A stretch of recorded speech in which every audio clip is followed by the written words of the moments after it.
nor will the world understand.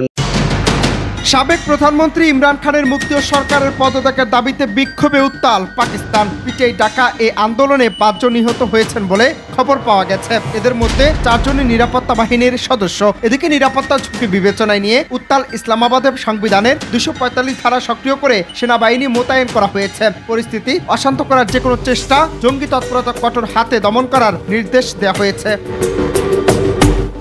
তবে সব বাধা উপেক্ষা করে গতকাল সোমবার রাজধানীর ইসলামাবাদের উপকণ্ঠে পৌঁছে গেছে পিটিআই অনেক নেতাকর্মীরা এবং সেই সাথে তাদের গাড়িবহর। এ সময় আইন শৃঙ্খলা রক্ষাকারী বাহিনীর সঙ্গে দফায় দফায় তাদের সংঘর্ষ হয়। বিক্ষোভ ঠেকাতে গ্রেপ্তার করা হয়েছে পিটিআইয়ের ৫ পার্লামেন্ট সদস্য সহ প্রায় ৪,০০০ জনকে। তবে তাদের কর্মকাণ্ডে বলা বাহুল্য, বাংলাদেশের জুলাই অভ্যুত্থানকে অনুকরণ করে একইভাবে সরকার পতনের আন্দোলনে জড়িয়েছে ইমরানপন্থীরা।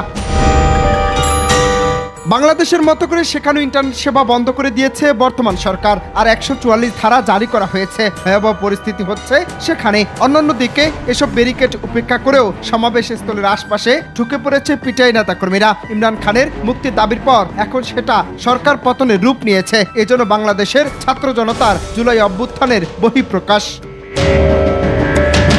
অনন্ত Hasan Masud, Bangla TV news desk.